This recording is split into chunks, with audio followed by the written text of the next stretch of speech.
Tom Allen is a difference maker for us. A lot of narratives in the offseason. The only one that held up was Tom Allen and that D line and then linebackers. The rest of them, none of them held up. Do you feel like all these great wideouts we got? Hey, great wideouts make them contested plays to win the game. You're a Heisman quarterback and all that, first pick in the draft, all that crap. Hey, you don't show up and play like that. The only narrative that held up was Tom Allen and that D line and then linebackers. We got good corners. We had a couple penalties and that's the only narrative that held up. That's it. The rest of them, everybody just start throwing mud now. Just bring it on. Say we suck again. Tell everybody we suck. Coaches suck. Cage, stage. Y'all start writing that again. Bring that on. Maybe y'all will write that stuff. Here we are. Welcome to Believe in Clemson Football. I'm Will Vandervort. That's Alex Dodd. Appreciate you guys joining us tonight. That's Clemson head coach Dabo Swinney. Tell everybody we suck.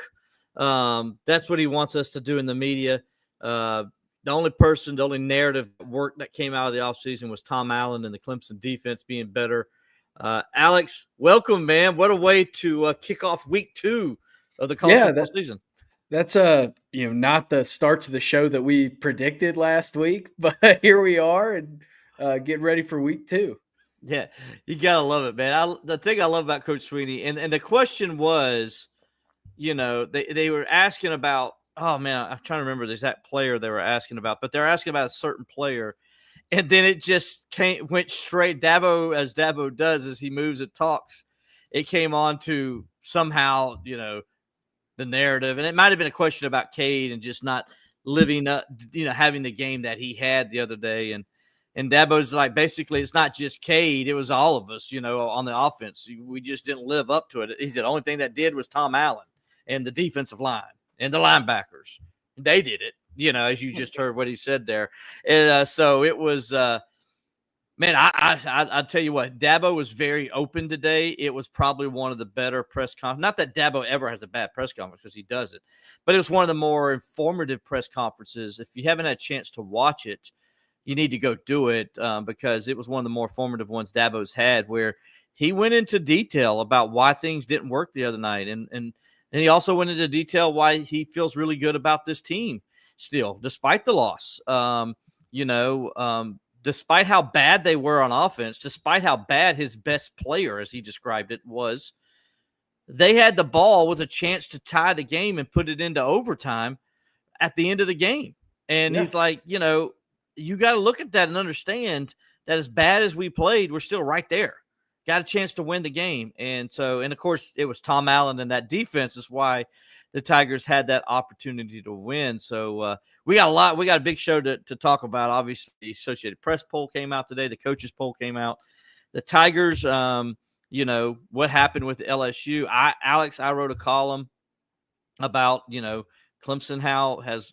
is no longer Death Valley. And that is what it is. And so, we're going to talk about that tonight. I know you got something. Will went back on his word from the show last week, in the last few weeks, where he said that there's nothing that can happen in this game that can change that. Except LSU coming here and stomping their butt. I think that's what did it. Alex, you also got something you want to hit on, a couple things too, right? Yeah, I wanted to talk a lot about the run game. I gave 3 keys to the game for Clemson last week, and we can get kind of more into it, but 2 of them had to do with Clemson's defense, and they lived up to the mark in most respects on both of those. But the Clemson offense, my key was run the damn ball, and they certainly didn't do that in the second half of the football game. No, they didn't, and we'll talk about that because Dabo was actually asked about that today as well in his Tuesday press conference, and he was very open about it, which I enjoyed. I love it when Coach Swinney's open, man, and he just tells us how he's feeling and what he thinks. Yeah, he's in terms of other college football coaches, he's extremely open all the time. Mm-hmm. But the type of candor that he had in the press conference today is not the normal type of candor that you get from Swinney. It was a little bit more behind the curtain, I felt like. a little bit more transparent even than usual for Dabo in terms of, and he's sending a message to his team, sending a message to his coaches, sending a message to his players. One player in particular, he sent a message to for probably about 30 minutes of the press conference today. It seemed like. Yep. I think a lot of people know who you're talking about. So with that said, let's go ahead and talk about our sponsors, if you will. The Clemson Insider is one of our sponsors. For the most complete coverage of Clemson athletics and recruiting, go on over to the ClemsonInsider.com and check out all the good stuff we have up there on this game. We covered today's press conference like nobody else. So we got all kinds of stories and injury updates up there as well. We'll talk a little about those injury updates as well in this podcast. Also recruiting. Jason Priester has been killing it with recruiting, and he's got all the information you need up there.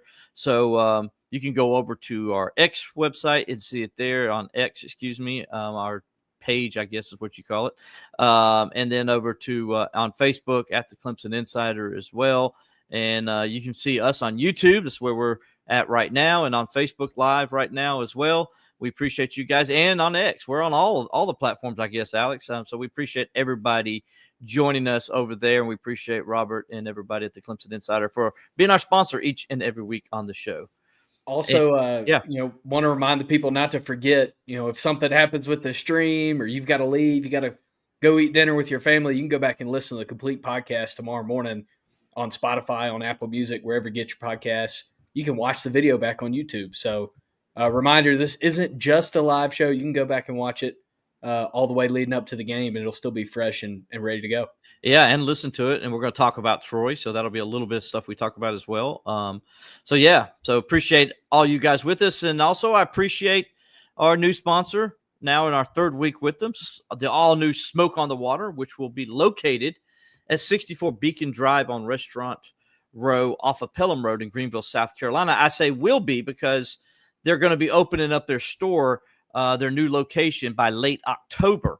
As you remember, Smoke on the Water was located in downtown Greenville. Now they're going to be moved over to their new location on Pelham Road. So you want to check that out. They're opening in late October. The all-new Smoke on the Water will feature the same famous smoked meats it had before: pulled pork, brisket, beer butt chicken, and prime rib.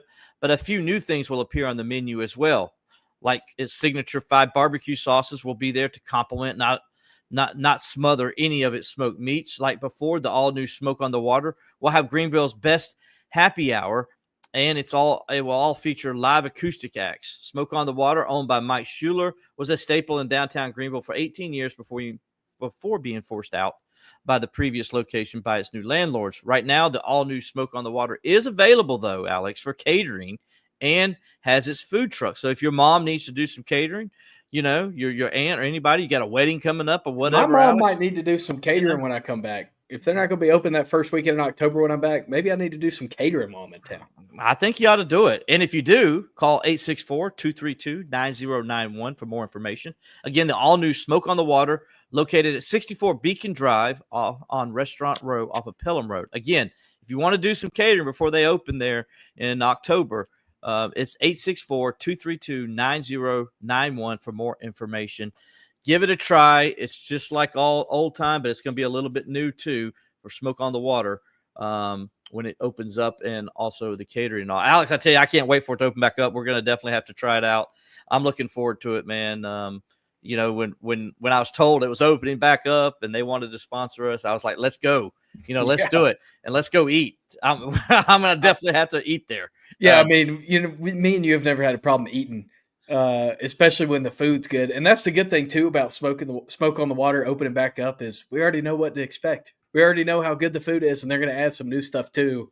Man, I trust those guys. Their food's good and ready for it to be back in Greenville. Absolutely. And you know what we're also ready for? Ready for Clemson to get a win. They've lost 2 straight now, counting Texas in the college football playoff. And we also like to get Clemson to get a win against an SEC opponent. That would also be good, but we're going to have to wait to the end of the year, the regular season, to do that when they play the Gamecocks or the Chickens or however you want to say it. So we got to wait for that to happen because LSU came into Clemson's Death Valley last Saturday, and they beat the Tigers 17-10 with a defensive performance that I was totally surprised by, Alex. What about you? Yeah, I thought, and we said, all summer that, LSU was going to get theirs, Clemson was going to get theirs. And I think both teams, even, played better defense than we thought they were going to coming into the game. I think we thought Clemson would be able to hold their own, but I don't know if we thought that they were going to play as well as they did in the game on defense. And same thing for LSU's defense. The part that was surprising was that Clemson's offense just looked, hapless in the second half. They didn't look like they had a prayer. I mean, they moved the ball between the 20s a couple times, but in terms of making that big play in plus territory, they just couldn't find it.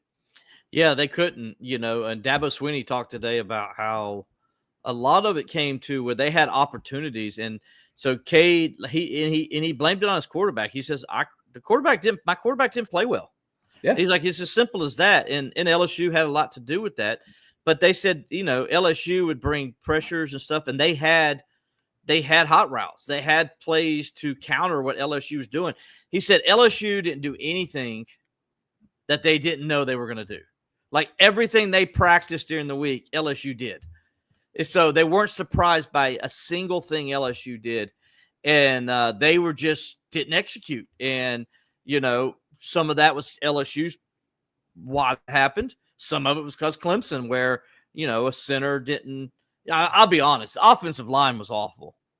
They were awful. Now, I know LSU was putting a lot of guys in the box and was bringing a lot of people at times, but that's a veteran offensive line. And the things they did and the mistakes they made where they let guys through, Dabo talks about that today, where, they got – he's got one guy where they call the quarterback run, and it's going to go for a big gain, maybe a touchdown. And all you got to do, you got Colin Sadler in there, and all you got to do is just kind of run the guy left field, let him stay upfield. Well, he tried to engage him, and when he did, the guy spun around him and goes right in, and then shoestring tackles Cade Klubnik. When they practice all week, just move him up the field, and if you move him up the field, Cade's going to be gone because it's going to be just Cade and that safety. And Dabo's like, I like Cade's chances of going up against the safety, a la the Pittsburgh game last year when he gets in the open field and, didn't execute it. And that was just one play. There's a couple other plays where you got a freshman running back in there and, he just totally misses the blitz coming and whiffs on it, and down goes Cade, and then Cade himself, the last play of the game, Tyler Brown's wide open for the game-time touchdown. It's wide open. All he's got to do is just throw it. And he, for some reason, Dabo says he bails out and runs to the right. And what are you doing? There's like nobody over there. There's like nothing they could do. So, it was a combination of things up front. I mean, I personally, to give up 2 sacks when LSU's bringing 5 and 6 or 7 on every down, I don't think is the worst thing. And I think there were plenty of pockets that Cade had an opportunity to step up in and hit an open crosser or hit a guy deep past the safety, and he just didn't see it the whole game. He didn't see anything. Yeah, I think that the offensive line didn't play as well as I thought they would in the game, but I wouldn't say that they were outmatched. I thought that they held their own against a really good defensive front and a really good front seven.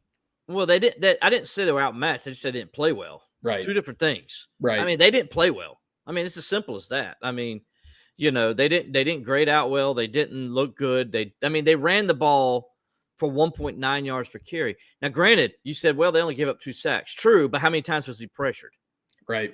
Like 67% of all dropbacks were pressured. Yeah. So, and that's the scheme LSU is bringing. Well, but some of it too. But again, Dabo said, and so did the players today, we knew that's what they were doing. Like they knew they were going to bring that kind of pressure, and they practiced for it all week. And so, Yeah, I agree with you that they didn't play well. Some of that too is, Cade had options when the pressure came, and for whatever reason, it didn't seem like in the second half that he was reading that they were bringing pressure, even though they were bringing 6 or 7 on every play. He gave up. Yeah. He would bail out, Alex. I mean, that's what It looked like 2023 K Klubnik. It looked like you think at some point that your veteran quarterback who's a Heisman Trophy candidate is going to, make an adjustment at the line of scrimmage and hit somebody on a short crosser. And he did it a few times. Mm-hmm. And sometimes, to Garrett Riley's credit, there were a few plays as I'm watching the game back today where they sprinted Cade out to combat pressure, and it worked. Right. They ran a flood to the boundary. They gave Cade, kind of a 1-2 read, whether he wanted to take it and run or dump it off to somebody. They gave him a couple options like that. But you'd expect your veteran quarterback to make some more adjustments at the line of scrimmage when, LSU, Dabo said today, they weren't disguising anything. It wasn't like they were rolling in and out of coverages the whole night. They were telling you what you're going to do and telling you to stop it, and Clemson couldn't. Here's what LSU's game plan was. They were going to put a lot of numbers in front of Cade Klubnik and dare him to beat them. And you know what? He couldn't do it. Yep. And you tip your hat to LSU to say, we don't believe you can beat us. That's what they said, and it showed. And I think a lot of it was they didn't respect Clemson's run game whatsoever. And that showed by what they were doing.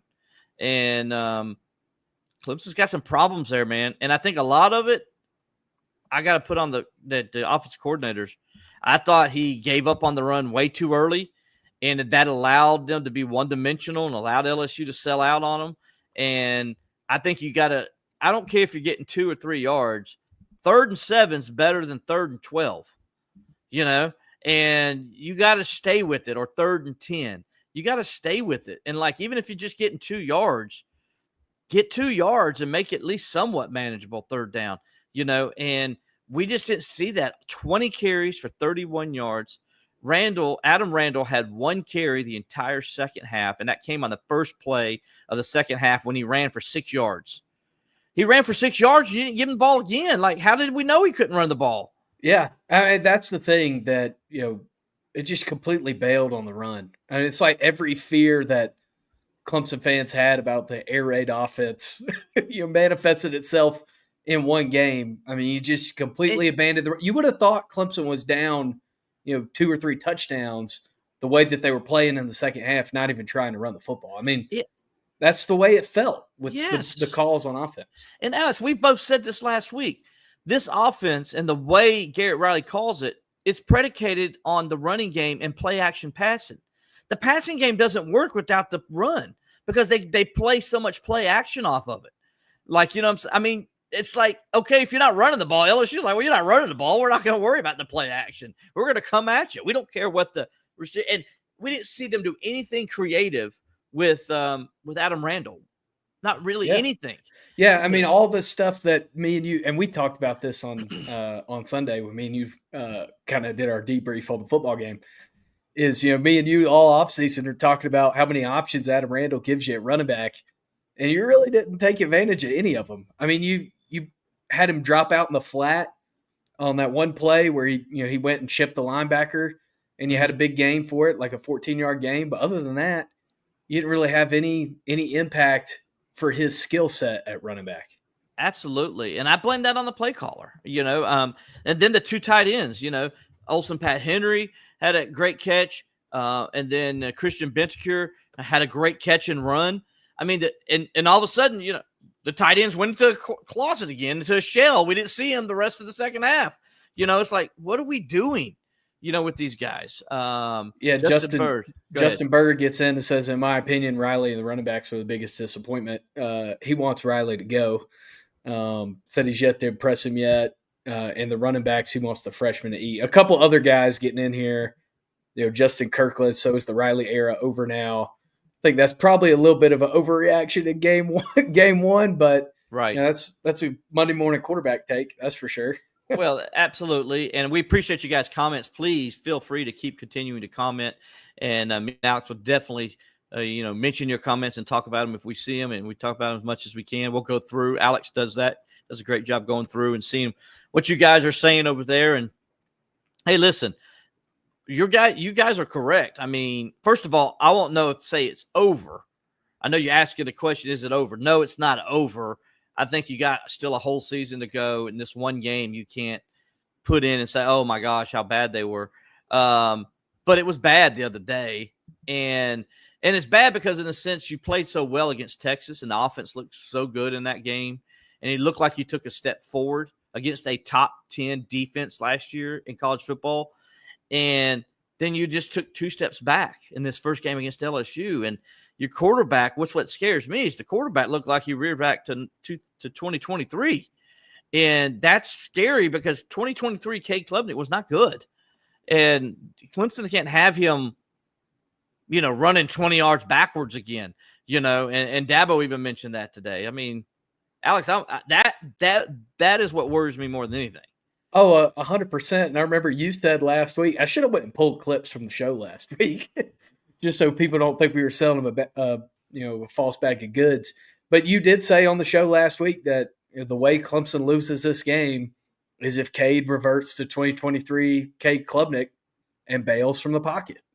Yep. You said that last week, and that's exactly what happened. I don't think it's time to give up on Cade Klubnik or anything. I know, again, Monday morning quarterback, hindsight's 2020. You're always going to want to panic.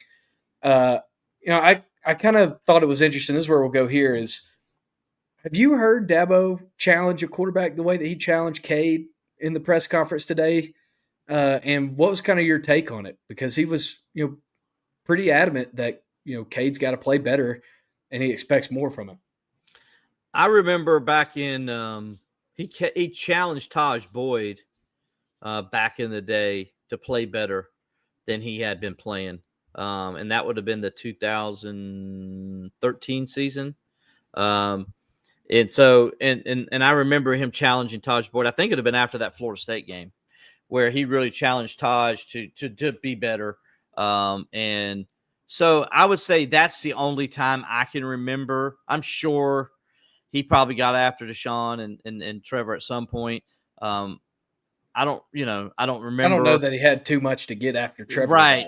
Yeah, exactly. So, he did mention today, though, that Trevor in the Wake Forest game in 2020 where he ran 20 yards back on like one of the plays and he came over the sideline. That was like, what are you doing? Don't do that again. Like, why are you running so far back? So he did mention that, but but he didn't do that to the media. He didn't say that inside the media like he did today.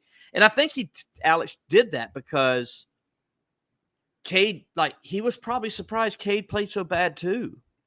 He even said, if we're not going to run the ball, then our quarterback doggone better play his butt off.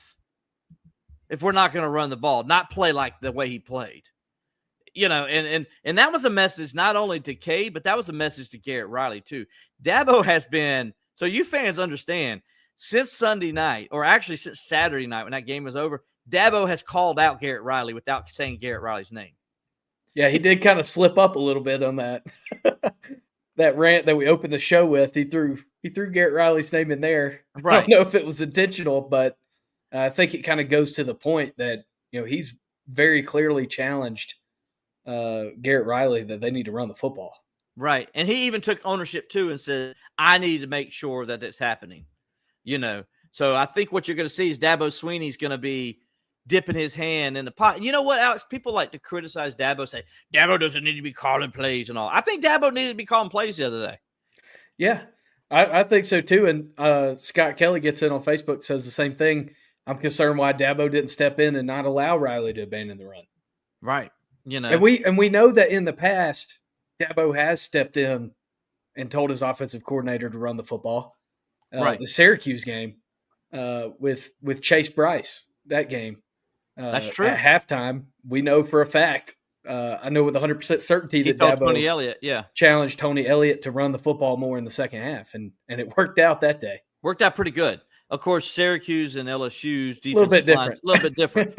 But and that's another thing. So Clemson fans can understand they're not going to see what they saw the other day from a defensive line standpoint and linebackers, because that front seven for LSU was unbelievable. Yeah, they were. Harold Perkins was unstoppable. Yeah, they're not going to see that probably the rest till South Carolina game. Even though South Carolina's defensive front, at least the interior guys, are not as good as LSU's interior guys. South Carolina's linebackers, though, are every bit as good. Those guys were unbelievable the other day. I was watching against Virginia Tech. So I'm sitting there thinking to myself, this next time probably Clemson's going to see that kind of linebacker play and defensive line play at the same time, because South Carolina's got an outstanding defensive end, as we know. And those 3 linebackers, they were getting after it the other day in that Virginia Tech game. So that's the good news for Clemson. The good news is you ain't got to see that again. The bad news is you need to fix it before you play South Carolina, and you got to figure a way to fix it.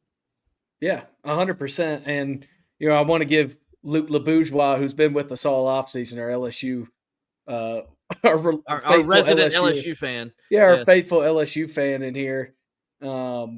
He told us that the defensive line was severely underrated last week. He did tell us that. Now we gave the defensive line credit, but gave him some credit. I thought there was some deficiencies on the defensive line, but they proved me wrong, and I'll give him credit for that. They proved me wrong without a doubt.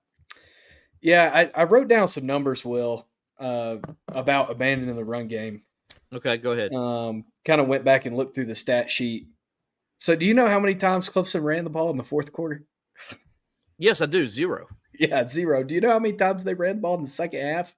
Yeah, 4. Yeah, 3. Oh, 3 for 4 yards. 3. Sorry. Yeah, 3 rushing attempts for 4 in the yards. second half. Yeah. 20 carries for 31 yards. How many yards is that per carry, Will? 1.6. That's not good. 1.6.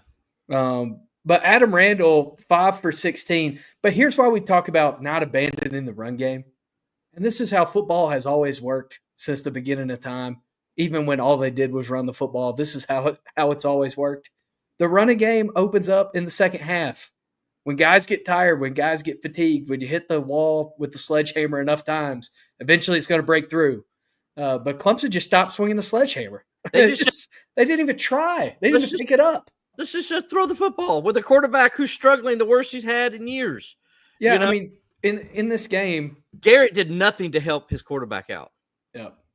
Go ahead. Yeah, 100%. We talked about the tight ends. They were targeted 6 times, and they made 5 catches.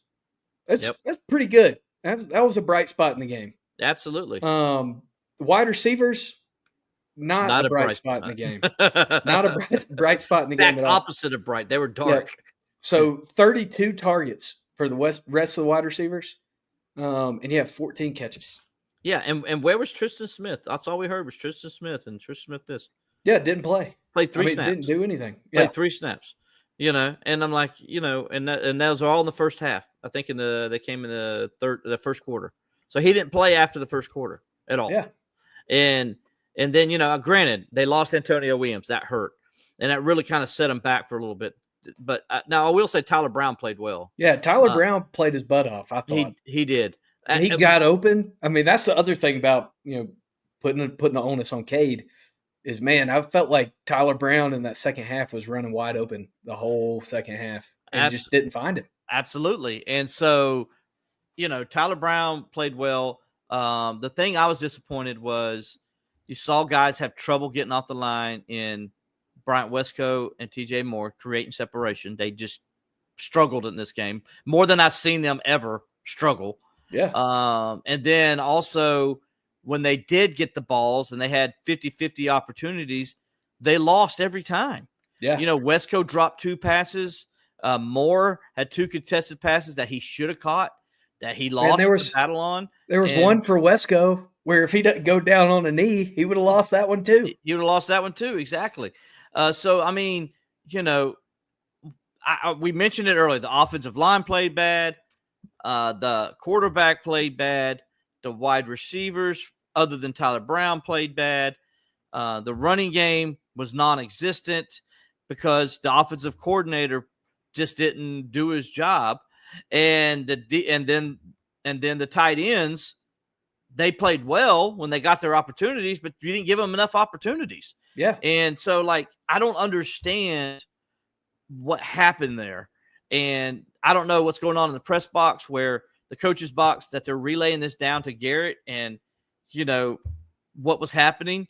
Well, I don't It makes you wonder too. It's like, does Garrett need to go up to the box? I mean, they're bringing. So I don't think Garrett needs to go. I think the communication needs to be better for what's happening to the field. I Because they're think bringing pressure every time, and you're not throwing screens. I mean, at a certain like point, didn't it's like, what are somebody we step doing in and say, "Can we throw a screen? Can we do something different?" You know, can I help your quarterback out? Now, I will say this, and Dabo mentioned a couple plays. There's a couple plays open where they would have went for big gains, maybe touchdowns. I mentioned the run, the pass to Tyler Brown. There was a pass to Moore also. And then on the first play of the game, and give LSU credit, their lineman got the hand on the ball. But if he doesn't get his hand on the ball, Antonio Williams scores on the first play of the season. Yeah. Because it's wide. The middle of the field was wide open. And wasn't nobody going to catch Antonio Williams. That's what happens when you bring pressure. But this goes to it that, there were opportunities for Clemson in the game that they didn't take advantage of. Now, this brings me to my next question for you, Will. Yeah. Do you think that all of these issues are fixable after week 1? Yes, if your quarterback is not reverting back to running 20 yards backwards. So, yes. But my biggest concern is your quarterback became a Bambi deer again, looking in the headlights, and just stare. I mean, he was staring down one receiver. If he didn't have it, he bails. He just totally wasn't going through his progressions. He didn't look comfortable in the pocket at all. Didn't trust his offensive line at all. And Alex, you can't have that. You can't have your quarterback not trusting his offensive line. And I'm sure Dabo showed him the film again. Look, you had time. You bailed early. You had time to throw the football here. You didn't do that. So can that be corrected? Yes. But I got to see it from him now because I just saw him revert back to 2023. Yeah. And so I got to see him now do it. And I don't mean against, though it will help playing Troy. And always remember, week 1 to week 2 is the biggest improvement. Why? Well, because you don't play a preseason game. Yep. So, this is the first live bullets that the quarterbacks have had, right? And the team's had really too, but more the quarterback than anybody. They haven't even been touched or hit or anything. So, and Garrett Nussmeier didn't play great. I mean, he didn't. I mean, he's going to have way better games than he had against Clemson. He didn't play awful. Well, but he didn't play great either. But here was the difference between the two. I just went back and watched the condensed copy again to try to diagnose some of this stuff and see it again when I'm not, in the moment. Right. Garrett Nussmeier, when Clemson showed pressure, he stepped into it for the whole game. He did because you didn't get pressure up the middle. Which yep, is what he took licks on the chin a couple times. He got attempted murder by T.J. Parker. Yeah, that was bad. That was a frustration foul by T.J. Parker. Yeah, after the play one time. I mean, he took his hits, but he didn't shy away from it. Yeah. He played with guts. He played with poise. Might not have had the best day. Might not have hit all his reads. Those are things that are expected in week 1. Mm-hmm. But he didn't shy away from contact, and he stepped up in the pocket. He did. I give him credit for the way he played, but he didn't play his best game. Right. And he'll probably be the one to tell you that too, and he's going to play a lot better games as the course of the season goes on. That's the thing. That team's going to be scary because they're just going to get better as the year goes on. And Clemson is too. I don't think Clemson is a bad team. That Clemson defense, to hold LSU and Garrett Nussmeier to 356 yards, to be on the field for 22 minutes in the second half and you only give up 10 points, that's credit to Clemson there and their defense and Tom Allen. I like Tom Allen's approach. He's like, I'm not going to let those receivers beat us. We're going to go ahead and we're going to keep everything in front of us, and we're going to make tackles, and we're going to make them earn it. And they earned all 17 points. It was not easy for LSU to earn. That's why Clemson had the one goal line stand down there where they stop them. I guess it's not a goal line stand, but they stopped them inside the red zone just before halftime. And then they held them to a field goal there in the third quarter that the guy missed when they were driving. And then, then of course LSU did finally get in the end zone to win the game there in the fourth quarter. But then they got the ball back with chances again to move the ball and add on to their lead, and they did nothing. And by the way, Clemson held LSU. LSU didn't run the ball well. They had 108 yards rushing. And if you take away that first run of the game where, all we heard about was the tackling was going to be better, which it was. But the first play of the game, our boy Wade Woodaz misses the tackle, and the guy breaks the tackle and goes 24 yards. Well, after that run, LSU had, you do the math, that's only 84 yards on 30 carries the rest of the game. Right. You do the math, that's not very good. That's like 2.8 yards per carry or something. So Clemson's run defense played well. Clemson's tackling was much better. Clemson, the only area that I thought Clemson would be better at that they weren't was, I thought, again, Peter Woods didn't show up. No splash plays from Peter Woods at all. Yep. Sorry, didn't see it. Didn't do anything to me that impressed me. And neither did anybody else except Stephon Green, who I thought played the best of those defensive tackles. In the middle of the defense of line of Clemson, I thought they didn't play very well. TJ Parker, he may not have got a sack, but man, he was hitting the crap out of everybody he did get a hold of. You know, I mean, he was balling. Will Helt had the big sack. Will Helt had the big sack for Clemson. The only sack for Clemson. And Clemson had 8 tackles for a loss in the game with only 1 sack. Yep. And still had 8 tackles for a loss, which was 4 more than LSU had. That's just crazy. LSU, with all that pressure they brought, they only had 4 tackles for a loss. Yeah, which I would say, which means you're throwing the ball too much. Yeah, agreed, 100%. The only area that I think, that I thought Cade didn't regress in was he took care of the football by and large. He had the 1 interception where he sailed the ball with pressure in his face. Again, with a fire blitz, they really messed him up with that fire blitz. And he had an outlet on that play. Yeah, he had he did. crosser and didn't hit it. Didn't even see it. Yeah. And Cole Turner missed Antonio Williams on the play Antonio Williams got hurt on. And Cole Turner on that play was in a soft spot in the zone. So it wasn't a horrible idea, just sail the ball. But I thought he took care of the ball by and large. He got rid of it. Considering. Yeah. All things considered. He got rid of the ball. He didn't, take the nasty sack. He did twice, I guess, but it could have been a lot worse. That's the only area that I think I didn't see regression. Yeah. Like you said, I think everything can improve as long as the quarterback improves. And Clemson's got some big games coming up here. They got after Troy, they got Georgia Tech on the road. Oh my gosh, is that going to be difficult in a couple weeks? And if you don't think Georgia Tech didn't see what LSU did and said, okay, LSU said, let's put the game in Cade Klubnik's hands and see if he can win it. And guess what? Guess what Georgia Tech's going to do? They're going to do the same dang thing. They're going to do the same thing. They don't have the players that LSU has, but they're going to do the same thing, and they're going to force him to have to win. They may do it in a different way, but they're going to force Cade Klubnik's hand to win the game. And then they got Syracuse after that. Then they go on, they get a bye. They got North Carolina and Boston College, and then SMU. North Carolina looks like it might be a little easier to prepare for after watching what they did. And North Carolina's defense doesn't scare you. And their offense doesn't scare you either. No, they don't. I mean, Clemson's got some favorable games coming ahead, but they also got a couple tough ones there with Georgia Tech and SMU, that are probably the next 2 toughest games for them. And I'm going to be honest with you, Clemson can lose both of them, especially if they play like they did offensively, like they did the other night.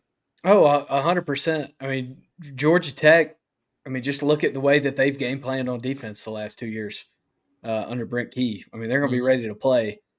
Colorado couldn't move the ball 6 inches on them when they went up here last week. Which, again, I don't know if that's Colorado either. Yeah, I think it's a little bit of both. Yeah. But I can promise you one thing. There is one quarterback in the ACC who, if you tell him he needs to go beat you, that I think he will. That quarterback plays for Georgia Tech.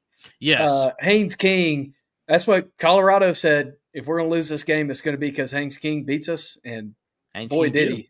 That kid is a baller. He is. And that's why Peter Woods has got to get off his butt and play some football. You got to get that guy. You got to get pressure on that guy up the middle. Whatever Peter Woods is doing in his downtime or whatever, that's not getting him focused on football, and I don't know what that is, but whatever is going on to where he just doesn't seem mentally into the game out there to me. For a guy with his size and his athleticism and speed, I'm not saying he should be Michael Dean Perry, but he should at least be comparable to, And to me, Peter Woods has been a disappointment. He really has. And I want to see Peter Woods be the guy that everybody said he was going to be. And I want to see him go out there and attack. And that next game against Georgia Tech is going to be his opportunity because guess what? Oh, Mr. Haynes King's going to do? He's going to run it up the middle. Yep. And he's going to challenge you and then bounce it outside. So if you don't get push up the middle on him where your ends can create a vacuum and get him in, he's just going to beat your brains off. And so that's going to be an interesting game. Yeah, I did see somebody got in here. David Dobbins on Facebook was saying that Peter Woods had 10 tackles and a tackle for loss. I don't know what football game David Dobbins was looking this weekend. But the Clemson statisticians credit him with 5 total tackles, none of those solo, and half a tackle for a loss, which is not what you expect from your highly touted preseason All-American defensive tackle. Yeah. Against the offensive line that hadn't played together. So I don't know where those numbers came from. Maybe he just added the assist in total to get 10, and then doubled the tackles for loss to get 1.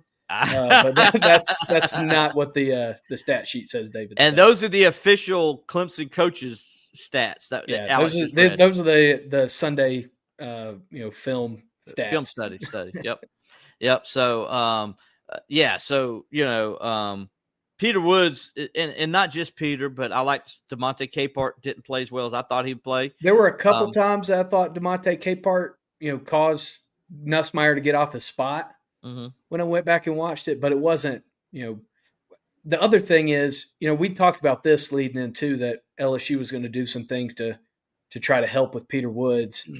But I don't really think they did too much to help on Peter Woods. I mean, you got this small little running back that's in here, making some blocks. One thing LSU did to take the defensive tackles out of the game is they ran a lot of one-step reads for Nussmeier. Mm-hmm. They ran a ton of slants. They ran a ton of dump offs. They ran a ton of outs. They ran one quarterback draw. So they did some things to kind of take Clemson out of their game plan on the defensive line. But still, you expect more from those guys. Yeah, absolutely. I like this comment from John Grant on Facebook. I've never been sold on Spiller as a coach, but I don't get the blame on him. It wouldn't matter if we had Saquon Barkley in there. And John, you're right. They weren't calling run plays, So, yeah, 9 running back runs. Yeah, that's not run the damn ball. One in the second half. One. It was the first play of the second half. Yep. One in the second half. Not very good. Injuries. I want to go ahead and get a little update on that real fast. So today, Dabo Swinney said Antonio Williams has a hamstring injury. He also, by saying that, and he said Khalil Barnes had the same injury earlier in the press conference. So both have hamstring injuries. He did say they're not like severe, it sounded like. So I doubt you'll see either one play this week. I'll be honest with you, because they don't need them to. And they'll try to see if they can get them back for the Georgia Tech game. Walker Parks, Dabo said, was dressed and was emergency use only. Probably will see him get out there a little bit more this week. Probably won't start, Alex, but I would imagine he'd get out there a little bit. That's somebody that'll help you with some of your offensive line problems. Correct, that will. And more than I thought it was going to. I didn't think it would be as big of an issue, but it actually was. And I guess not having him out from a communication standpoint played a big role. More this we thought it would.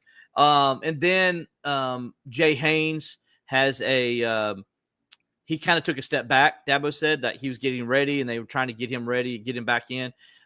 His ACL's fine and everything, but he suffered like a quad injury. And so he did some there. So that's going to take a little bit to get over. He was running some sprints and, hurt it. And anybody's hurt their quad, this guy, that hurts. And it takes a long time for that to heal. And so he'll obviously he'll be out a little bit longer than they thought originally with him as well right now.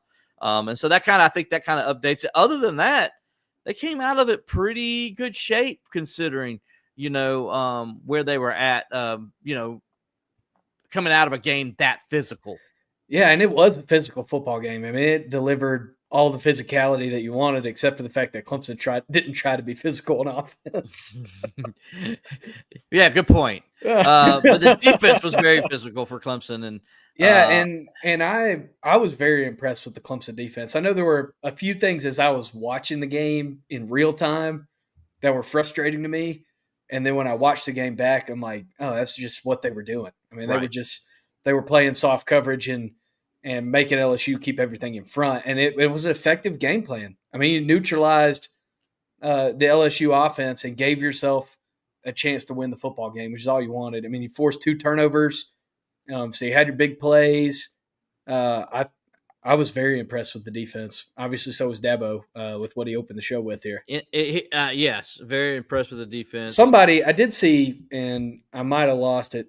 Somebody said they graded Clemson's linebackers as a D+. Yeah, I don't know what where they were that watching. grade came from. Yeah, I thought the linebackers for Clemson, and considering Dabo even said it today, they didn't play Jeremiah Alexander. Kobe McLeod, he said, is the next guy in. After this 3 starters. Jamal Anderson played well. I mean, he came in, and Dabo says he's really kind of taken that Sam position and to where they feel comfortable putting him out there. And he made a couple plays in the game. And then, of course, I mean, Sammy Brown. Yeah. I mean, gosh, dude, the guy was everywhere. He was Sammy Browning it all over the place in there. And Wade Woodaz. I thought Wade Woodaz played minus that one play, the one tackle, one negative play on the first play of the game. I thought Wade Woodaz was great in space. His instincts were good. He was coming downhill.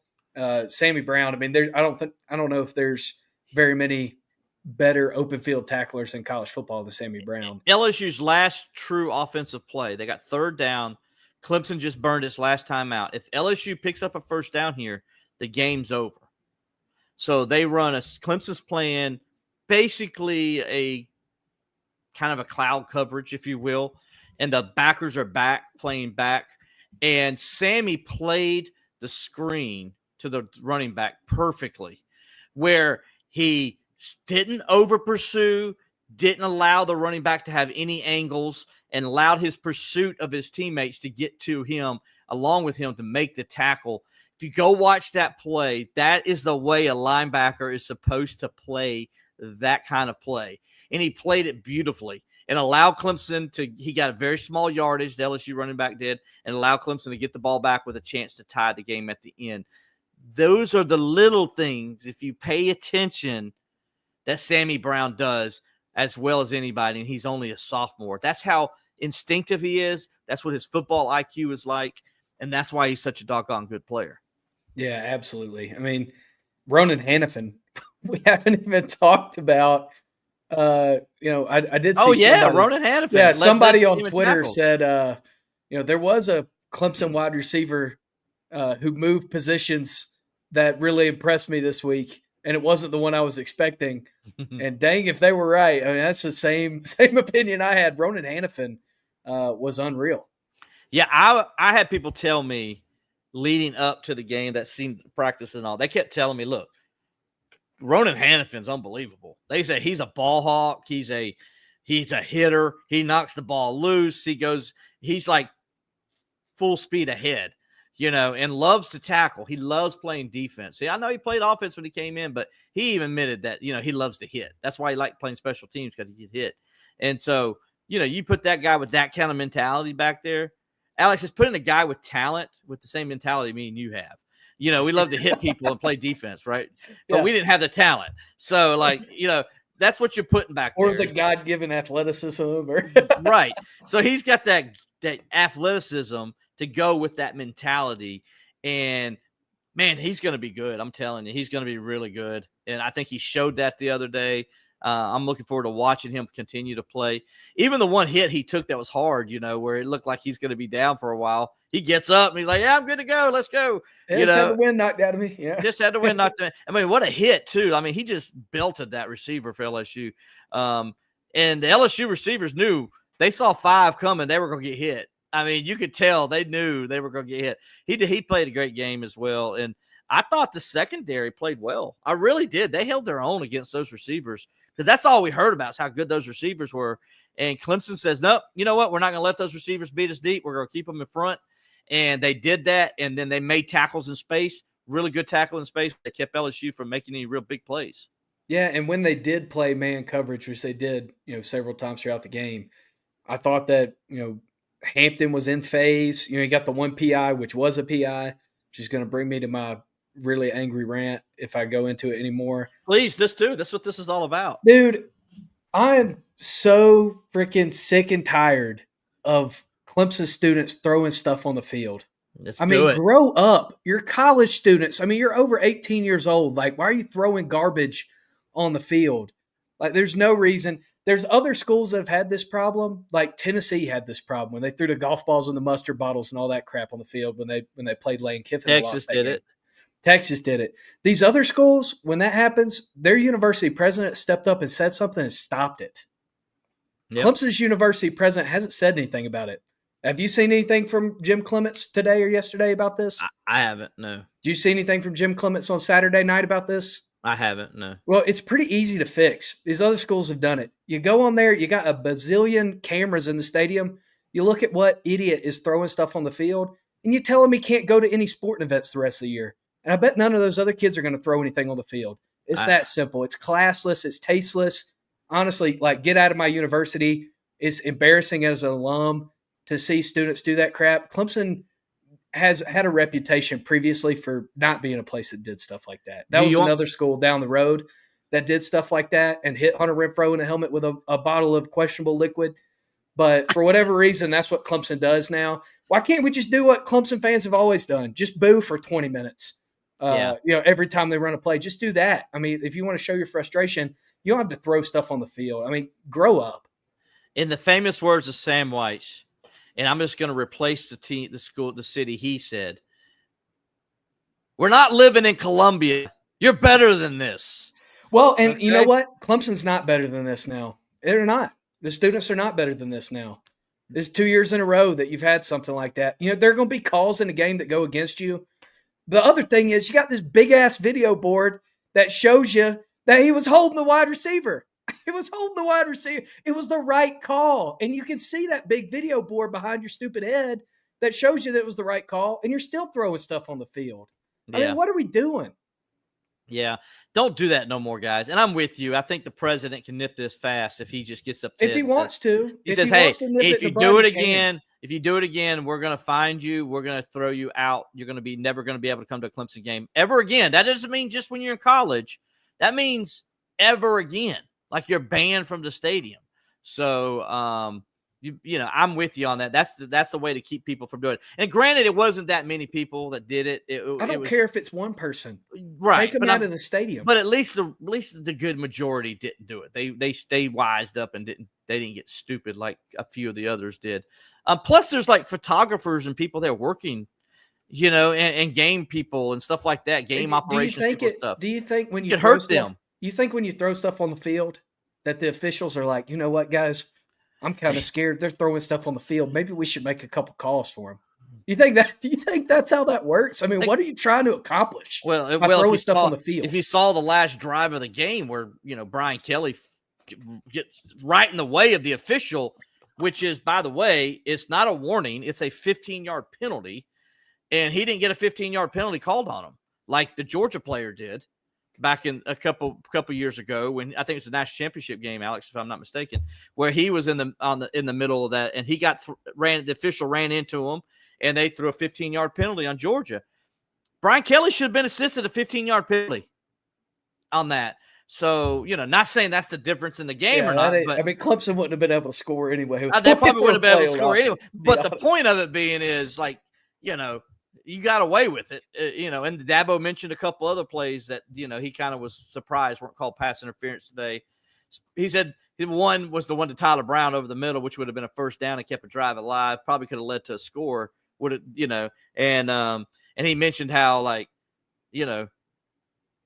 that was more pass interference than the ones they called on us. That's what Dabo said today. So the conspiracy, Alex, is this. I don't know if you've heard this conspiracy yet. Not that, again, me and you both agree. This had nothing to do with the outcome of the game. I didn't think it was a poorly officiated. I didn't think so either. I really didn't. I don't think that made a difference in the game. I don't think so either. I'm totally with you. But I'm going to tell you what the conspiracy is out there. Some of it is. Okay, it was SEC officials, right? Hold on.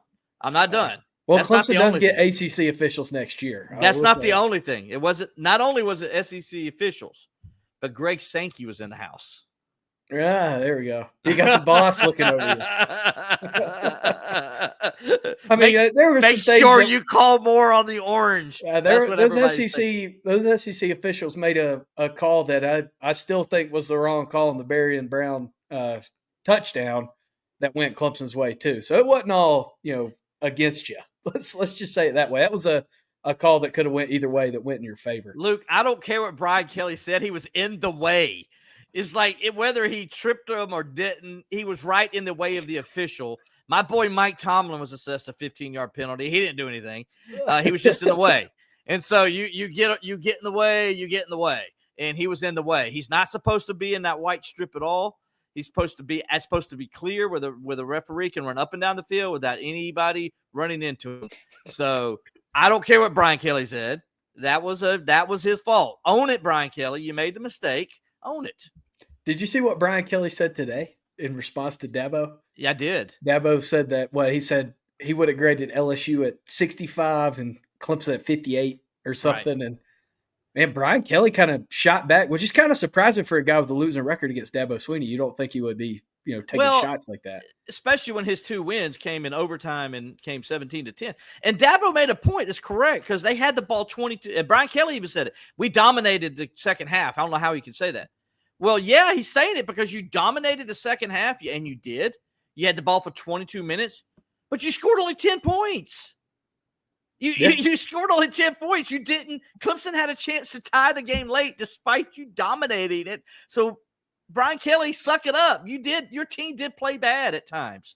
They did too, just like Clemson did. Yeah. Both teams, it was not a clean game.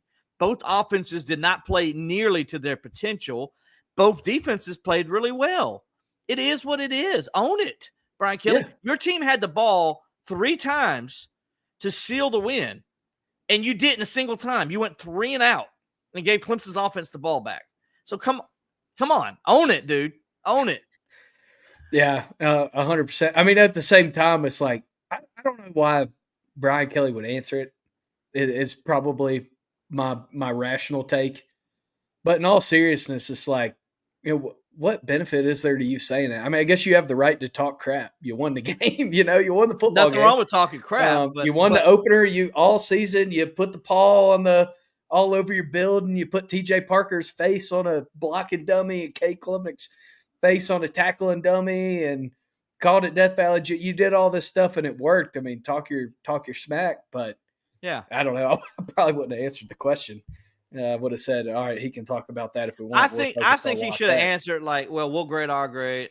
Or say, well, I didn't really hear what Dabo said, so I'm not going to comment it. Dabo's done that several times in a press conference where he'll say something somebody said the other coach said, and he'll say, well, I really didn't hear it. I have to see it for myself before I comment on it or whatever. Yeah.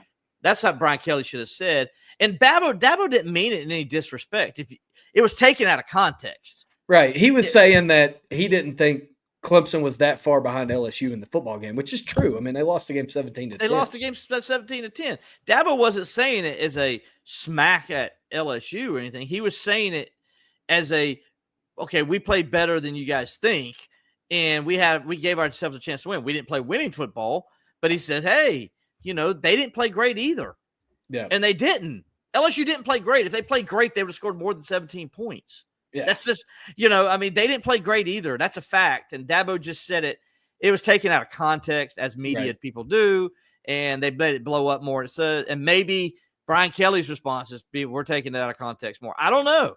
I saw it. I watched the tweet, but it was a tweet. It wasn't how it led into it. We just saw the comment. We didn't see how he led into it, right? Yeah. And that's the most important thing in these things. How does it lead into these things? And so it don't matter. They'll play next year. Brian Kelly and Dabo friends. They'll talk it over and whatever. They'll talk about. I'm sure they called them. It was called right afterwards. I'm sure Dabo probably called and said, "Dude, I wasn't saying anything disrespectful. Trust me." Right. So it is what it is, and you move on. Yeah, Michael Martin gets in here. Do you think losing the first game gave them a wake-up call? Well, it gave them a wake-up call last year. Yeah, that was going to be my answer to that.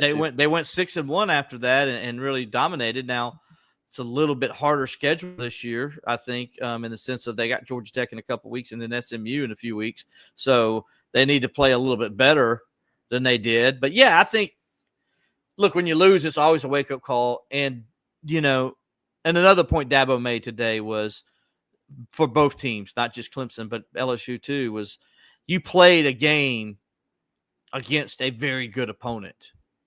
And you saw a lot of things you did bad. You saw a lot of things you did good. But he says the point of it is, he's like, somebody asked him, would you play like these kind of games still, would you still play them? And Dabo's like, absolutely. Because I know exactly who I am now. I know exactly what we need to do to fix them.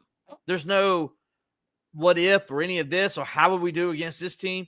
He's like, when you play a team and you beat them 50-3, you don't learn anything about your team, and he's like, so I'd rather play a team like LSU to start a season. And even if I lose, I learn more about my team and how they respond and how they look and then how we can get better than I do playing the team we beat 50-3. That's a team that's not as good, right? A lower level team. You beat them 50-3. You don't really learn anything about yourself. You just play a game, but you don't know who you are. And he says, I don't want to go into week 8 and I don't know who I am. Yeah, Clemson's done that before. I mean, exactly, they have several times. That Taj Boyd team that started 8-0, they didn't know who they were until they went to Georgia Tech. And got hammered. And got smacked. So that Clemson team a couple years ago with DJ Uyunglele that was ranked in the top 5 and was 8-0. They go to Notre Dame and get smacked by Notre Dame. That's another example. Yeah, so it's good that you know who you are. And I mean, I think, I did like what Dabo said today too. I know a lot of people, Clemson fans today, were coming out like, why do you want to hurt your confidence of your quarterback or whatever?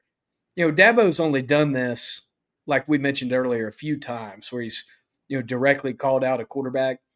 And, he didn't do it to Cade 2 years ago. He didn't, go out and say that he lost him the game or anything like that. Now he said maybe he should have made a different read or whatever and just stuck to that. But, he knows Cade better than any of us do. Mm-hmm. He knows what his quarterback responds to. And, maybe that's what he needs. Maybe he needed that wake-up call. Maybe he needed to get called out.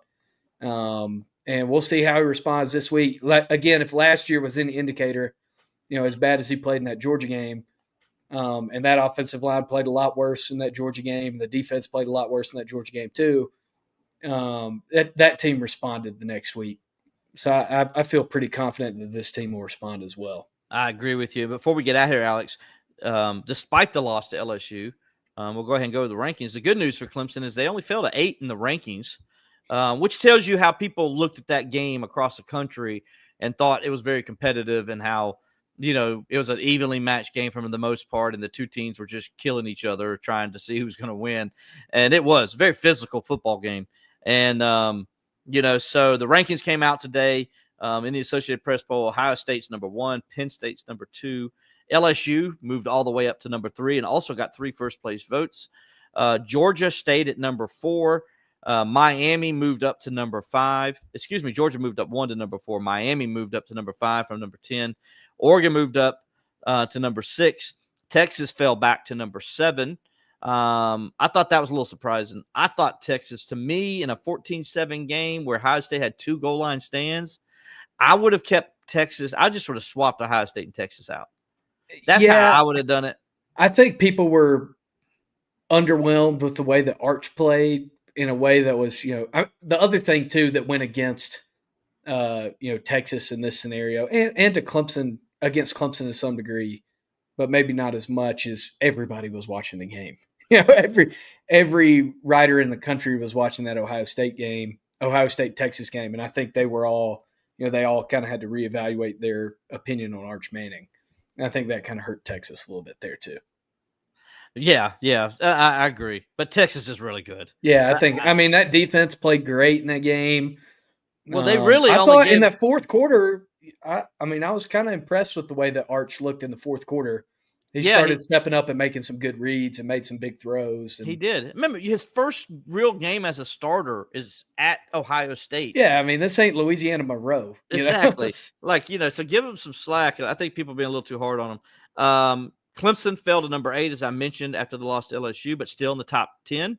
That's big because now if Clemson can show that improvement out, go out there, destroy Troy this week, go up to Georgia Tech, get a big win there in Atlanta, and then go on the road and take care of business. I mean, come back home and take care of business at Syracuse, and they do all those things, then they're going to be right in the mix for the college football playoff, which is where you want to be. So Clemson's in a good spot despite the loss.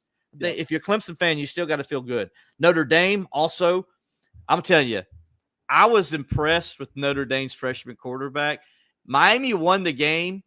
Miami won by, first of all, it took their quarterback for Notre Dame to get the fill a little too long. If he fell at the whole game, Miami would have been run out of the building. I believe that. No, I agree. And the other thing is, talk about another team, like, is Jeremiah Love hurt? Like, they didn't really use him at all in the football That's game. a great point. They didn't really use him much. Not now, at it could have been all. the numbers Miami was showing them, too. Now, look, Miami was much improved. But you can't tell me Carson Beck's receiver didn't bail him out on what looked like was going to be an interception in the end zone right before halftime. Yeah, that was one of the craziest catches I've ever seen. I was watching it down here, and my wife Rachel's like, wow, that might be the catch of the weekend. I was like, no, that might be one of the catches of the season. I mean, that is an unbelievable catch. Yeah. And Carson Beck needs to go give that guy a brand new car or something for that, because if that's intercepted, Notre Dame wins that game, obviously. Yeah. And so, but anyway, Notre Dame's going to be a good football team. That freshman quarterback they got is going to be outstanding. And, I was really impressed with them. I was really impressed with South Carolina. They're ranked number 10. I was really impressed with South Carolina's defense in the football game. I was too. I mentioned didn't it know earlier. what to expect from them. I know you mentioned it earlier.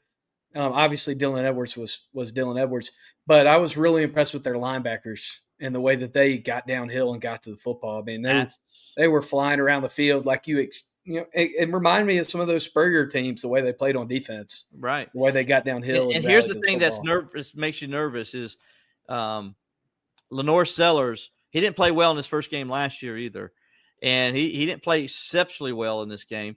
He played better though. And he bookended it with two great quarters. He had a great first quarter and a great fourth quarter. Didn't play well in the second, third. Made some overthrows, missed some guys that were open. But that's the first game jitters, right? And he's learning. I tell you, man, that guy's unbelievable, man. He's gonna be scary. He's gonna be scary for the SEC. I also think Virginia Tech. I don't know if you could have shot yourself in the foot more in a football game than Virginia Tech. How many field goals did they kick? 4. Yeah, and they had the safety. I mean, and they were moving the ball. I mean, talk about some receivers that impressed me over the weekend. Did you see his numbers? The Virginia Tech quarterback's numbers inside the 20-yard line? No, I bet they were awful. 1 for 13. Yeah, and between the 20, from the 20 back, the dude was a game beater. But 1 for 13. Those wide receivers for Virginia Tech, man, they impressed the heck out of me. They did. They're making some great catches all over. They're the a field. better team than people think. I think they're going to be a better team than people think. All right, so Notre Dame at 9, South Carolina 10, Illinois at 11, Arizona State 12, Florida at 13, and then of course the most impressive team of the week, Florida State. Yes, this guy right here called it. From unranked, like 10th in the vote getting outside of the top 25, all the way up to number 15. Man, Thomas Castellanos, talk about backing it up.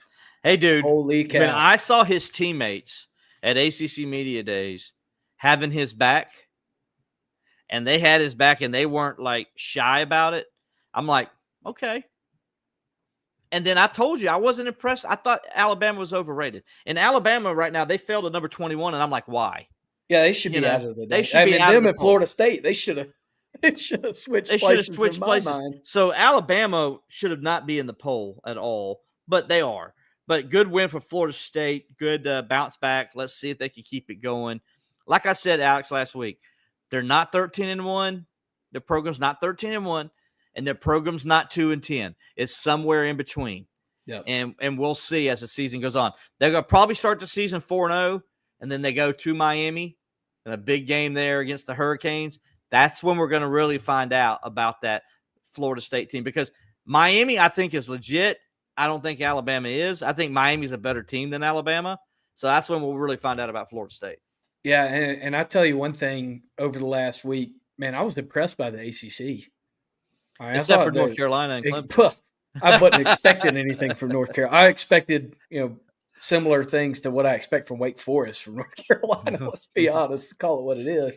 I mean, Bill Belichick might change my mind with Max Johnson coming back from the dead, which I didn't even realize he was still in college football. But apparently, he is. Good for him though. Good for him. Yeah, I mean, what a great story. The guy comes back. His leg last year. Yeah, comes back from a horrific injury and doesn't really throw an incompletion the rest of the game, and everybody's like, "Why the heck was this guy not the starting quarterback?" Why? What are you seeing, Bill? That this guy's not the starting quarterback? Maybe Bill was worried about his health.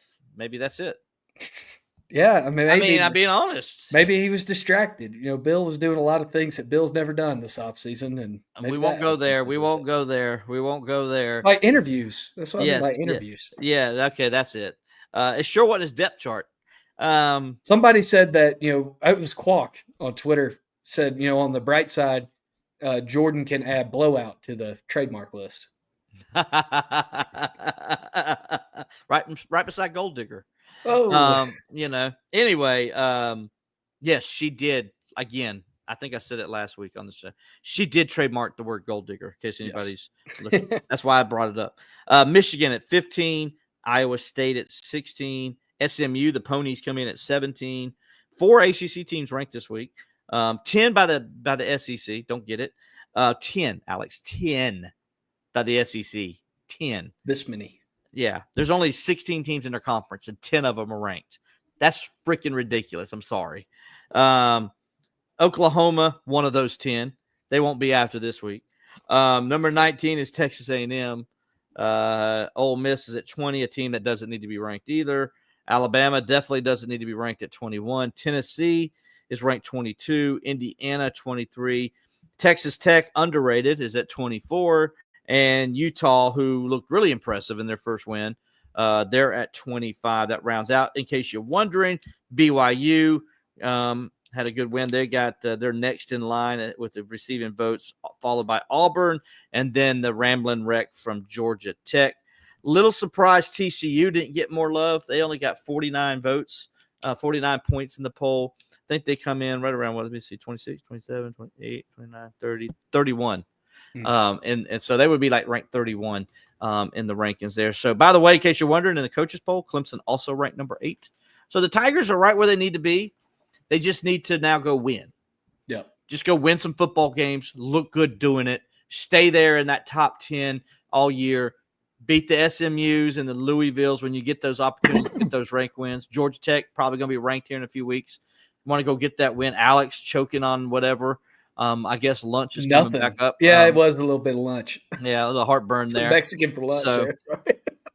So, John Grant, he just said FSU showed how good an OC can make a huge difference. I agree. Yeah, Gus Malzahn. Gus Malzahn made a big difference. Great game plan. You want to throw a couple Troy notes out there, and then we'll do our pick six? Yeah, let's do it, buddy. Go ahead. All right. So Troy last week, 38-20 win over the vaunted FCS opponent Nicholls State. They were down 20 points. They were down 10-0 in the first quarter. They were down 17-10 entering the fourth quarter, but they scored 28 points in the fourth quarter to win the football game. Well, good for them for winning the game. Yeah, bad for them that they almost lost it. Yeah, Tay Meadows was their best player in the game, 186 yards rushing on 23 carries and a touchdown. Point is, this Troy team doesn't look very good. So Clemson should steamroll this team on Saturday, and that's what you should expect in a bounce back game. Yeah, I think they'll beat them pretty soundly. You hope, I mean, heck, there were two other times we thought Clemson would steamroll Troy, and they struggled. Those were good Troy teams, though. Those were good Troy football. Those were like top of the Sun Belt Troy football teams. Yeah, this was not. This was a team that was bad last year. I think 4-8 last year, and some people said they weren't that good. That covered them. So, it's a bad football team coming into Death Valley. You saw what they did last week. They struggled against Nicholls State. I mean, come on, Now they do have a good running back, and this will be a good test for Clemson to show they really gotten better at stopping the run, because that's what Troy's going to do. Yep, they're going to run the football. That's what they want to do. He had 182 yards rushing last week, so got to go in there and stop the run, get physical, and kind of do like they did last week, which they did. And to be completely honest, what I want to see from Clemson on Saturday, I want them to run the ball every play for the whole first quarter. To be completely, that's what I want to happen. Yeah, I want to think see that's gonna Cade happen. throw. I don't want to see Cade throwing it. I want to see him handing it off to those running backs. Yeah, And let's get Gideon Davison in there and get him about 10 carries. Yes, give Adam Randall 15 carries. I mean, I want Yes. Adam Randall to run the football, get an opportunity this week. I mean, in the limited sample size that we got from him on Saturday, that touchdown run, that was a tackle for loss. And Adam Randall willed his way into the end zone. So he's got the fight to do it. I thought he made some good chip blocks and things when he had the opportunity. He read things well when to leak out in the flat. But I want to see him get some opportunity Saturday. I got Clemson 63-10 over the Trojans on Saturday. I think Troy's going to do the weak thing and kick a field goal to break a donut, and then they'll score a touchdown on like Clemson's third stringers. Yeah, I don't mind saying it because I'm not doing the Tiger pregame show this week, so I can go ahead and put it out there. Clemson, I got 52-10. I think Clemson just comes out and takes care of business early. I think you leave Cade Klubnik in a little bit longer than normal because I think you need to get him some rhythm going, get his confidence going. Yeah, so I think he stays in maybe through the third quarter. And then I think the defense just dominates this game throughout and controls it. And, I think you'll see some big plays by the defense. Maybe even they came close last week, maybe even a touchdown for the defense. So, Alex, real fast before we get too much into things, and we're going to talk about this game, I'm assuming, with your picks. Yes. Oklahoma, I said Oklahoma won't be ranked after Saturday. Jesse Tarver, am I saying this right? Tarver, yeah, I can't see because it's smaller on my screen. Tarver is questioning my point there. Well, they're playing Michigan this week. That's why I said that.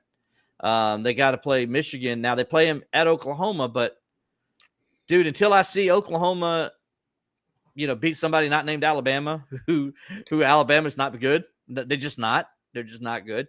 Until I see something, then I would say give Oklahoma credit. And I love Coach Venables. Don't misunderstand me. But I don't think they're going to win this game because Michigan's a pretty doggone good football team. They got a good quarterback. They got some playmakers. They got a very good defense. And so we'll just see how it is. Oklahoma is at home, and we'll see. But I guess that's going to be one of our pick-ems, I'm assuming, Alex. Yep, it is. Let's get into this. Our pick six for the week. We both already picked Clemson to cover the 33.5. Just a great start to pick them for us when you're on the side of a huge spread like that after your offense played like crap. So Clemson minus 33, you're telling me? Yeah, we've got them minus 33.5. We both did. You said 52-10, that's 42, and I said 63-10, that's 53. So what's the point total on that? Oh, let me go back and check. These odds, by the way, from FanDuel, the presenting sponsor of our podcast. Yeah, Believe in Clemson, presented by FanDuel. We appreciate them. Go ahead, Alex. Oh, man. Sorry, this might take an extra second. All right, here we go. The over-under is 51.5. Really? Wow, no respect for the Tigers. Yeah. I mean, maybe unless they're saying Clemson's going to win at like 41-10 or something. Yeah, I think I might be willing to give that out as a pick this week. I would say jump on the over. I would say take the 33.5 and then take the over. Yeah, and right now on FanDuel, that's minus 106. Okay. Or sorry, minus 114 if you take the over the 51.5. Okay, there we go. So that was our first pick. We agree. So Friday night, there's a big rivalry football game. Rivalry week. Rivalry week. Dun, dun, dun, dun, dun, dun, dun, dun, dun, dun, dun, dun, dun, dun. And we've got Iowa. I sound like Peter Griffin there. Iowa at Iowa State. Iowa State is a 2.5-point favorite in Ames. Hold on. Iowa State is a 2.5-point favorite in Ames, Iowa. Against Iowa. Give me. Oh, this is hard because Iowa State loses all the time to Iowa. And Iowa, I feel like finally has a quarterback. I feel. Didn't Iowa State struggle last week? Yes. And Kansas State, who I picked to be in the playoff for some unknown reason, almost lost to North Dakota. Yeah. If they wouldn't have thrown a touchdown pass with like 3 seconds to go. So crazy. It's always great. And Iowa State had to win with a last-second field goal, if I'm not mistaken. I know what I'm doing. I'm going with Iowa. Okay. I think Mark Gronowski Mark Gronowski, by the way, transferred from South Dakota State, national championship winning quarterback. Where's number 44, by the way? National championship winning quarterback. I got Iowa winning. I think Gronowski is exactly what Iowa needs at quarterback. And they're going to be able to obviously get it done on the ground. Xavier Williams is a beast. Terrell Washington Jr. is no slouch. And Gronowski can run the ball too. So I got Iowa winning the game. They're going to be big brother like they always are. And the Cyclones are going to be sad.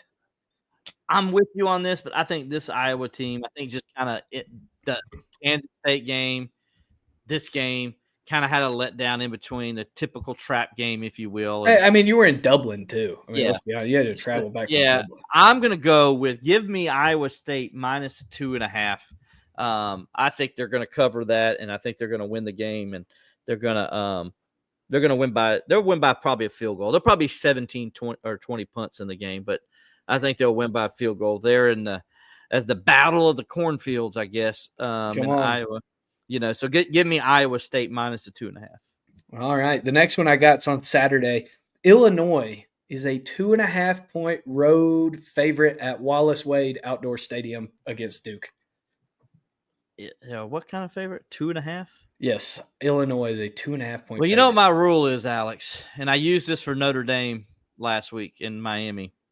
If you're the home team and you're less than a 3-point underdog at home, you always take the home team.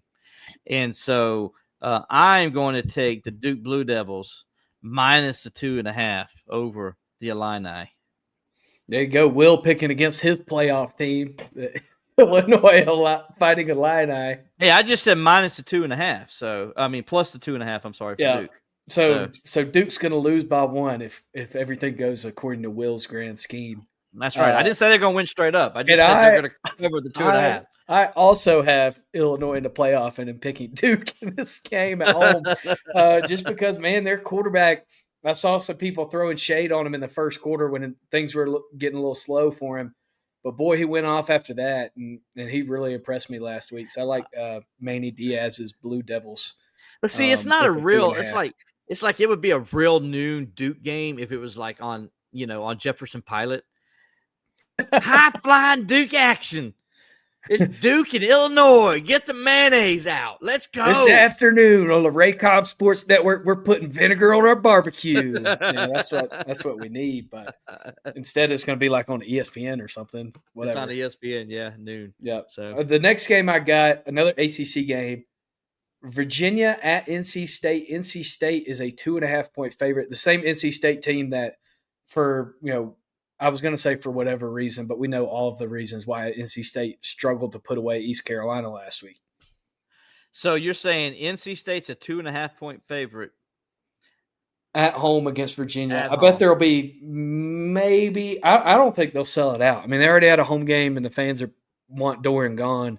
I don't even think they're going to sell it out this weekend. Virginia looked good in the first game. Chandler Morris. Yeah, Chandler Morris looked great. He looked like Tony Elliott. Grew up right here. He grew up right here in Clemson when his dad was offensive coordinator. Back in the day. I'm gonna say, give me Tony Elliott and the Cavaliers. I'm taking Virginia the 2.5 to upset NC State. Me too. I'm with you 100%. I think this NC State team is awful.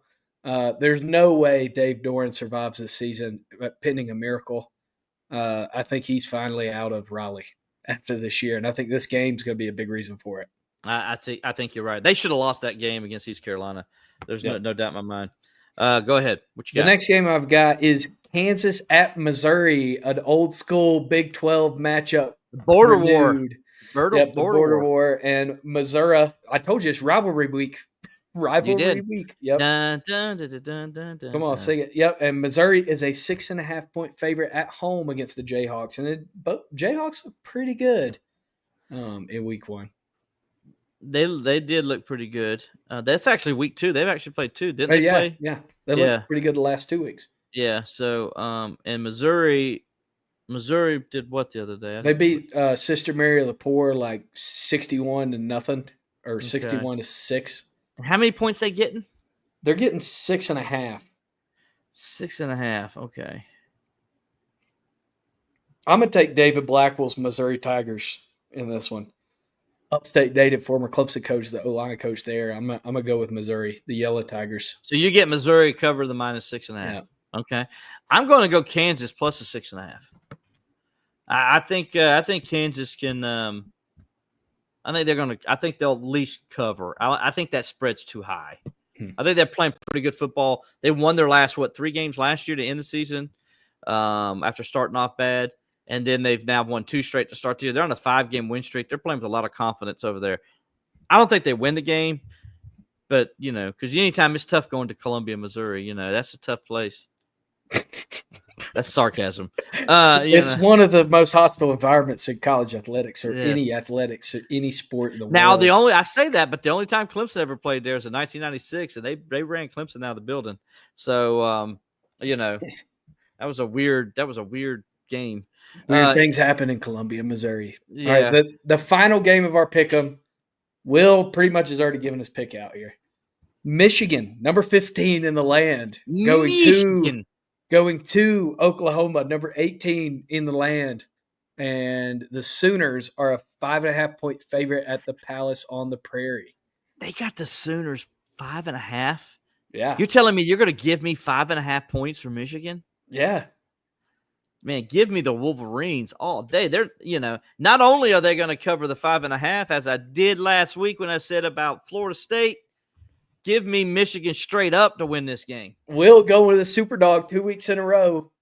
That's Man, I looked like a genius in the office because of this pick 6 last week. I mean, I really did. I told everybody, I'm like, don't listen to my Clemson pick. I don't know what I'm talking about. I told them that from the beginning. Don't ever listen to me on a Clemson pick. I'm like always wrong. Right. On Clemson spread picks. But I told them, I was like, Georgia Tech is a lock and Florida State's a lock. And they're like, whatever. And then sure enough, I walk in today. I'm like, I told you those 2 were locks. But this week, I am also going to go with Michigan because of the 5.5 points. I think Oklahoma wins the football game. Okay. I just have no faith in Michigan unless they're playing Ohio State. But if you can beat Ohio State, you can beat Oklahoma. If you can go to the Horseshoe and beat Ohio State that won the national championship, you could go into Norman, Oklahoma, and beat these Oklahoma Sooners, and they will. I can't believe they're 5.5-point underdog. What in the world are the odds? Odds makers are just like teeing that one up for us. They're like, they got to give you one every once in a while. And I don't know why they're giving us that, but hey, whatever. Please don't use a Tommy West team as an example, John Grant. Talking about the 1996 Missouri Clemson game. I'm not, John. I'm sorry, buddy. But I mean, I didn't mean to, buddy. But that's the only time Clemson's played there, so I had no choice but to mention it. So, or at least that's the last time they played there, I should say. They might have played there in the past under Frank Howard teams. I'm not sure. But I know that's the only time in the modern era that they've played there. If you want to call that modern era now, I don't know. We're getting 30 years away from it now. So, well, our 6 are picked. Let's look back at last week for a second. I don't know. Do we want to, Alex? I know you just brought up the 2 that were good to us. Look back on last week since I was just talking about how much of a damn genius I am. So we were both wrong on Clemson LSU. We were both wrong on Boise State and USF. USF, man, they whacked. Everybody was wrong on Boise State USF. So I don't feel we bad were both right on Georgia Tech at Colorado. I was right on Ohio State. You were wrong on Texas. Yep. We were both right on Florida State. You took them as a super dog. And then I think we both – you picked Miami last week. I picked Miami, yep. Yeah, and I picked Notre Dame. So does that make us tied? I believe so. Yep, we were tied last week. So yeah, there you go. So I was we're both 3-3. Yep. So we'll do it 3-3, and we'll see if. And I got a super dog lead. You always can count on me to throw super dog out there. So Alex, you got to start doing your super dogs. Well, I mean, I did pick. I mean, I guess I didn't super dog, but you didn't say straight up. You wouldn't go there. I know. See, I'm confident. Like I may be wrong, but I'm confident. Like let's go, baby. Give me Florida Hey, if you're State. gonna be dumb, Alabama's you got to tough. be tough. That's right. Believe in Clemson football. If you're gonna be dumb, you got to be tough. You're gonna be dumb. You got to be tough. You got to go with it. So, Alex, I expect you to come in here next week with a super dog pick, like I do pretty much every week, and just go with it, buddy. Just come go on. With it. Trust your gut. I always tell you to trust your gut. Your gut's never wrong. Yeah, we didn't talk about the Steelers at all. this week, so I don't know what. By the you way, think about Steelers playing the anything. Jets. It's going to be fun. Aaron Rodgers. We don't get too much into that, but yeah, our Steelers are going to open up the I season took at him as New a York. backup quarterback on my fantasy team because my thought process was, if he sucks, I can cut him. Yeah, I'll pick somebody up on waivers. I don't think he's going to suck though. Not according to what Ryan Clark and That's why I picked him up. and Roethlisberger. I picked him up. Two guys who were against him at first, by the way, as I do Yes. my Lee Corso. By the way, talking about Lee Corso, dude, every game he picked, he won. Yeah, he doomed Clemson Saturday. Let's call it what it is. Kate Klubnik played bad because Lee Corso has some voodoo. Dude, in his final everybody pick. he picked, he won. Yeah. What a way to go out. Your last week, you go 6-0 in all your picks. What a way to go out, Lee Corso. Like, kudos to Lee Corso. By the way, we all do what we do here like this, and everybody else does podcasts and all because of Lee Corso. Yeah, there's no way we'd be over here with me screaming at people and having fun and us laughing if it wasn't for Lee Corso. Absolutely. Let's call it what it is. Absolutely, man. I was talking to somebody the other day, and they said Lee Corso, took Kirk Herbstreit aside when he first started. He said, hey, we'll be serious when we need to be serious, but just remember, we're entertainers first. Yeah. Then we'll talk a little ball, but you don't have to go straight dive in all this. He made it fun for Kirk, and he showed Kirk, you show your personality, and that is what it's about. And that's what I try to do here on this podcast. I know you try to do the same. I want people to have our personalities and see who we are as people, as much as just diving into X's and O's and breaking it down like that. Make our snide comments. I'm going to make fun of your team, probably the other team. Yeah. I'm going to make fun of South Carolina because it's called Believing Clemson. I have to make fun of South Carolina. I'm going to yell at Jim Clements, even though I like Jim Clements as a person and think he's an awesome university president. I'm still going to yell at him. That's our job. Our job is to entertain everybody out there, and we appreciate you guys watching us and the comments you give us each and every week. And it is very well taken, and we always pay attention and listen to you guys. And we thank you from the bottom of our heart for being with us each and every week here on Believing Clemson, presented by FanDuel. So, for Alex Dodd, I'm Will Vandervort. Until we see you next time on Believing Clemson Football, we'll talk to you next time.